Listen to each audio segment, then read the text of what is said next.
Well Siddaramaiah ಮಾಜಿ ಮುಖ್ಯಮಂತ್ರಿ ಅನ್ನುವ ಪಟ್ಟ ಈಗ ಅವರಿಗೆ ಅಲಂಕಾರ ಆಗಿದೆ. ಅಂದ್ರೆ ದೊಡ್ಡ ಮಟ್ಟದ ಜನಪ್ರಿಯ ನಾಯಕ, ಮಾಸ್ ಲೀಡರ್, ಅಹಿಂದ ನಾಯಕ, ಸುದೀರ್ಘ ಅವಧಿಯ ಮುಖ್ಯಮಂತ್ರಿ ಪಟ್ಟವನ್ನ ಅಲಂಕರಿಸಿದಂತಹ ಸಿದ್ದರಾಮಯ್ಯ ಈಗ ಸದ್ಯಕ್ಕೆ ಮುಖ್ಯಮಂತ್ರಿ ಅಲ್ಲದೇ ಇರಬಹುದು, ಆದ್ರೆ ಅವರ ಚಾಪು, ಚಾರ್ಮಿಂಗು, ಅವರ ಪ್ರಭಾವ ಕಮ್ಮಿ ಆಗಿಲ್ಲ.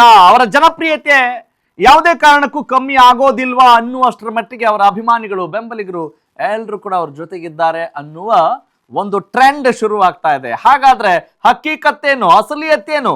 S, that is the top story number 1. 2028 ವಿಧಾನಸಭಾ ಚುನಾವಣೆ ಗೆಲ್ಲಲು ಕಾಂಗ್ರೆಸ್ ಏನ್ ಮಾಡ್ತಾ ಇದೆ ಗೊತ್ತಾ?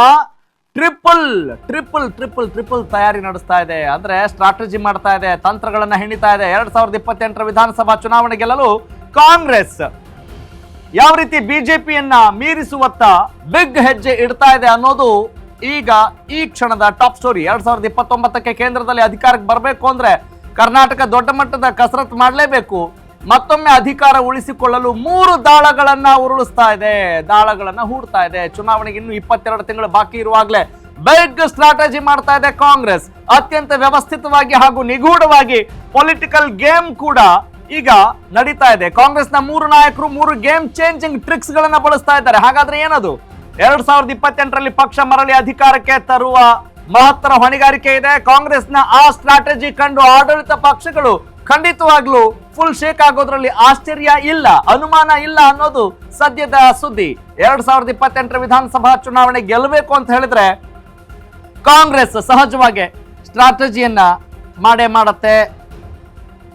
ಎಸ್, 2029ಕ್ಕೂ ಕೂಡ ಕೇಂದ್ರದಲ್ಲಿ ಅಧಿಕಾರಕ್ಕೆ ಬರಬೇಕು ಅಂತ ಹೇಳಿದ್ರೆ ಕರ್ನಾಟಕವನ್ನು ಕೂಡ ಕಾಂಗ್ರೆಸ್, ಇಲ್ಲಿ ಕರ್ನಾಟಕದಲ್ಲೂ ಕೂಡ ಕಾಂಗ್ರೆಸ್ ಚಾಲ್ತಿಯಲ್ಲಿ ಇರಲೇಬೇಕು, ಕಾಂಗ್ರೆಸ್ ಆಡಳಿತ ಇರಲೇಬೇಕಾಗತ್ತೆ. ಅತ್ಯಂತ ವ್ಯವಸ್ಥಿತವಾಗಿ ನಿಗೂಢವಾಗಿ ಪೊಲಿಟಿಕಲ್ ಗೇಮ್ ಶುರುವಾಗ್ತಾ ಇದೆ ಅನ್ನೋದ್ರಲ್ಲಿ ಯಾವ ಆಶ್ಚರ್ಯ ಇಲ್ಲ, ನೋ ಡೌಟ್ ಅಟ್ ಆಲ್ ಅನ್ನೋದು ಸದ್ಯಕ್ಕೆ ಸಿಕ್ಕಾಪಟ್ಟೆ ಚರ್ಚೆಯಲ್ಲಿರುವಂತಹ ಸುದ್ದಿ. ಹಾಗೇನೆ 2028 ಸಾರ್ವತ್ರಿಕ ವಿಧಾನಸಭಾ ಚುನಾವಣೆ ಇರಬಹುದು. ಇನ್ನು ದೇಶದಲ್ಲಿ NDA ತನ್ನದೇ ಆದಂತಹ ಪಾರುಪತ್ಯವನ್ನ ಮೆರಿತಾ ಇರುವಾಗ ಕಾಂಗ್ರೆಸ್ ನಾವೇನ್ರಿ ಮಾಡೋದು, ಬಹಳ ದೀರ್ಘ ಅವಧಿಯ ಅಧಿಕಾರವನ್ನ ಕೊಟ್ಟೋರು ನಾವು ಕಾಂಗ್ರೆಸ್, ಆದ್ರೆ ಈಗ ಹೇಳೋಕ್ ಹೆಸರಿಲ್ಲ ಅಂತ ಹೇಳಿದ್ರೆ ನಾವು ಜನ ಹೆಸರು ಹೇಳಬೇಕು ಅಂತ ಹೇಳಿದ್ರೆ ಏನ್ ಮಾಡ್ಬೇಕು ಅನ್ನುವ ನಿಟ್ಟಿನಲ್ಲಿ ಕಾಂಗ್ರೆಸ್ ಸಹಜವಾಗಿ ತನ್ನದೇ ಆದಂತಹ ಸ್ಟ್ರಾಟಜಿಗಳನ್ನ ಮಾಡ್ತಾನೆ ಇರುತ್ತೆ.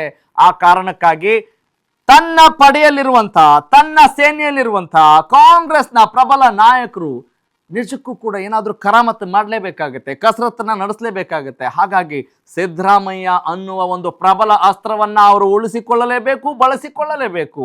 ಎಸ್, ಹೀಗಾಗಿ ಸಿದ್ದರಾಮಯ್ಯ ಅವರನ್ನ ಕಾಂಗ್ರೆಸ್ ಯಾವ ರೀತಿ ಬಳಸಿಕೊಳ್ಳುತ್ತೆ ಅನ್ನೋದು ಬಹಳ ಇಂಟ್ರೆಸ್ಟಿಂಗ್ ವಿಚಾರ ಆಗಿದೆ.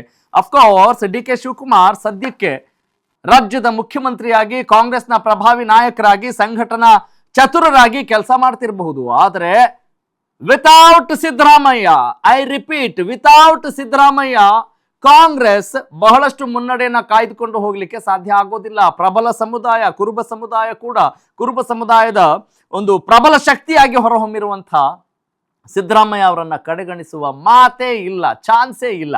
ಹಿಂಗಿರುವಾಗ ಜನರ ಮಧ್ಯೆ ಸಿದ್ದರಾಮಯ್ಯ ಅವರ ಮರು ಅವತಾರ ಯಾವ ರೀತಿ ಇರಬಹುದು ಅನ್ನೋದು ಒಂದು ಲೆಕ್ಕಾಚಾರ. ಅದರ ಗ್ರಾಫಿಕ್ಸ್ ನೋಡ್ತಾ ಹೋಗೋಣ ನಾವು.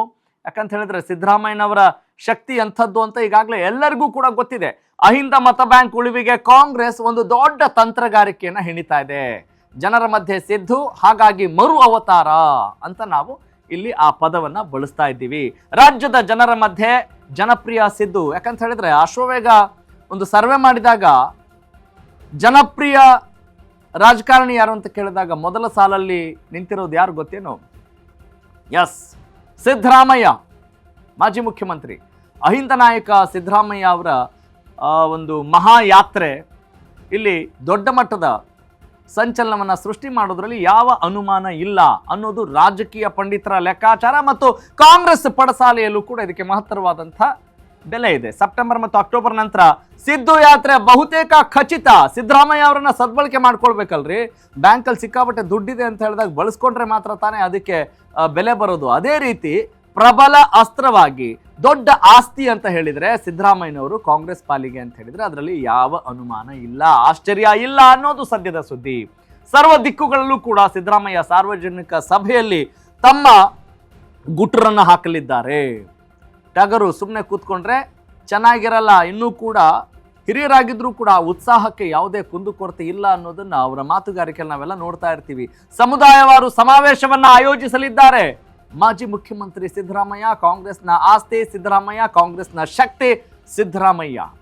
ಬರೀ ಯಾವುದೋ ಒಂದು ಸಮುದಾಯಕ್ಕೆ ಮಾತ್ರ ಸೀಮಿತವಾದವರು ಅಂತ ಇವ್ರನ್ನ ಹೇಳೋಕ್ ಬರೋದಿಲ್ಲ.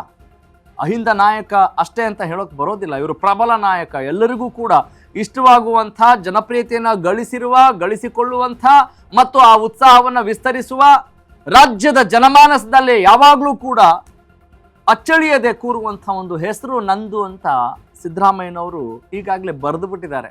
ಅದಕ್ಕೆ ಒಂದು ಪ್ರಬಲ ಸಾಕ್ಷಿ ಈಗಾಗಲೇ ಸಿದ್ದರಾಮೋತ್ಸವ ನಿಮ್ಗೆ ಗೊತ್ತಿದೆ ಹೆಂಗೆ ಆಯಿತು, ಏನು ಕತೆ, ಎಷ್ಟರ ಮಟ್ಟಿಗೆ ಅದು ಯಶಸ್ಸನ್ನು ಪಡೀತು, ತದನಂತರ ಸಿದ್ದರಾಮಯ್ಯನವರ ಶಕ್ತಿ ಅಂಥದ್ದು ಅಂತ ಹೇಗೆ ಇಡೀ ದೇಶದಾದ್ಯಂತ ಸಂಚಲನ ಸೃಷ್ಟಿ ಮಾಡ್ತು ಅನ್ನೋದು ನಮಗೆ ಗೊತ್ತಿರುವಂಥ ಸಮಾಚಾರ. ಹಾಗಾಗಿ ಸಿದ್ದರಾಮಯ್ಯನವರು ಇತ್ತೀಚೆಗೆ ಒಂದು ಭಾಷಣದಲ್ಲೂ ಕೂಡ ಹೇಳ್ತಾ ಇದ್ರು, ನಾನು ಮುಖ್ಯಮಂತ್ರಿ ಆಗಿಲ್ಲ ಅಂದ ತಕ್ಷಣ ನನ್ನನ್ನು ಕೊನೆ ಭಾಷಣಗಾರನಾಗಿ ಮಾಡಬೇಡಿ ಅಂತ ಅವರದೇ ಶೈಲಿಯಲ್ಲಿ ಹೇಳ್ತಾ ಇರೋದನ್ನು ಕೂಡ ನಾವು ಜ್ಞಾಪಿಸಿಕೊಳ್ಳಬಹುದು.